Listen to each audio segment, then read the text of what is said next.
प्रिय क्रांती मित्र हो, जय भीम, जय अशोक, जय संविधान, जय भारत. मित्रांनो, गेला महिनाभर या देशामध्ये फक्त आणि फक्त जय जय जय जय जय भीमचेच बुलंद नारे ऐकायला मिळत होते. आणि हा जय भीमचा नारा घेऊन या देशातला लाखो युवा तरुण मुलं दिल्लीच्या रस्त्यावरती एकवटली होती, हुकुमशाही सत्तेच्या विरोधात आपला न्याय अधिकार मागण्यासाठी. शिक्षण व्यवस्थेमधला जो भ्रष्टाचार आहे, अनागोंदी कारभार आहे, त्याला नष्ट करा, त्याला दूर करा. आणि तो दूर करण्यासाठी त्या खात्याचा जो कोणी प्रधान आहे, जो कोणी मुखिया आहे, त्याला बाहेर हाकला, त्याला हाकलून लावा, ही प्रमुख मागणी घेऊन अभिजित दिपके यांच्या नेतृत्वाखाली दिल्लीमध्ये एक जोरदार आंदोलन सुरू झालं. या आंदोलनाची दखल फक्त महाराष्ट्रानं नाही, फक्त दिल्लीनं नाही, फक्त देशानं नाही, तर अवघ्या जगानं या आंदोलनाची दखल घेतली. मी म्हणणारे तुर्रम खान, हुकुमशहा या आंदोलनापुढे झुकले. मित्रांनो, लोकशाही देश आहे.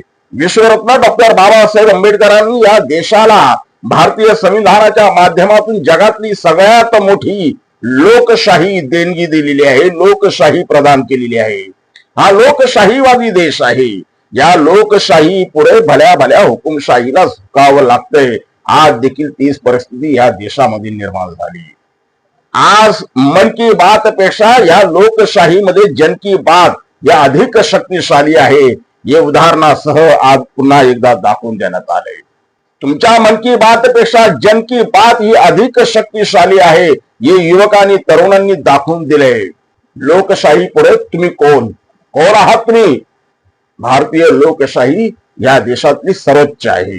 भारतीय संविधान सर्वोच्च आहे. तुम्ही कोण? जर तुम्ही भारतीय संविधानाचा अपमान करत असाल, लोकशाहीचा अपमान करत असाल, तर तुम्हाला सत्तेवरती राहण्याचा अधिकार नाही. हे अभिजित दिपके यांच्या कॉक्रोच जनता पक्षानं दाखवून दिलं, त्यांच्या आंदोलनानं दाखवून दिलं. मित्रांनो, या आंदोलन तुफान होतं, अभिनव आंदोलन होतं. भारताच्या घरातला जो खरा भारतीय आहे, जसं या देशावरती खरोखर प्रेम आहे, त्या प्रत्येक भारतीयांच्या घरातला एक तरी तरुण मुलगा या आंदोलनामध्ये सामील झाला होता. आज आपण नेहमी म्हणतो भारतामध्ये नेपाळ, बांगलादेश सारखी परिस्थिती निर्माण होईल, श्रीलंकेसारखी परिस्थिती निर्माण होईल.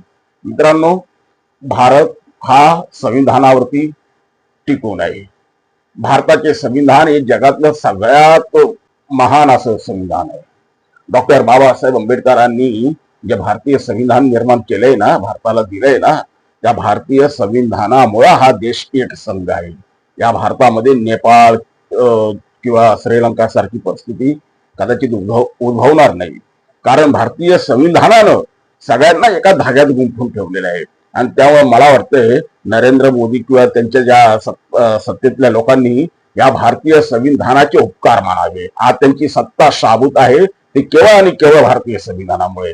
नरेंद्र मोदी आणि त्यांच्या सत्तेनं विश्वरत्न डॉक्टर बाबासाहेब आंबेडकरांचे उपकार मानावे, की बाबासाहेब आंबेडकरांमुळे आज त्यांची सत्ता अबाधित आहे. अन्यथा त्यांची सत्ता विद्यार्थ्यांनी, युवकांनी उखडून फेकून दिली असते, कधी ते झालंही असतं. परंतु भारतीय संविधानाचे महान उपकार आहेत नरेंद्र मोदी आणि त्यांच्या सत्ताधाऱ्यांवर. या भारतीय संविधानामुळे, डॉक्टर बाबासाहेब आंबेडकरांमुळे आज नरेंद्र मोदीची सत्ता बचावलेली आहे.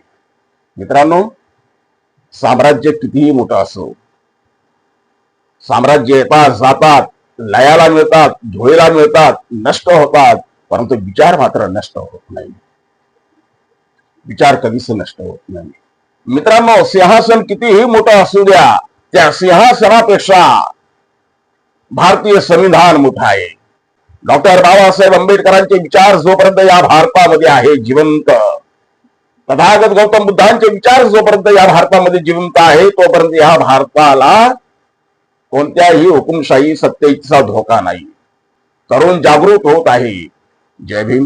क्रांती मित्र हो, भीम पॅन्थर या आपल्या हक्काच्या यूट्यूब चॅनलला कृपया सबस्क्राईब करून आम्हाला विषमतावादी शक्तींच्या विरोधात लढण्यासाठी बळ द्या, शक्ती द्या, ऊर्जा द्या. कमेंट करा, लाईक करा, शेअर करा.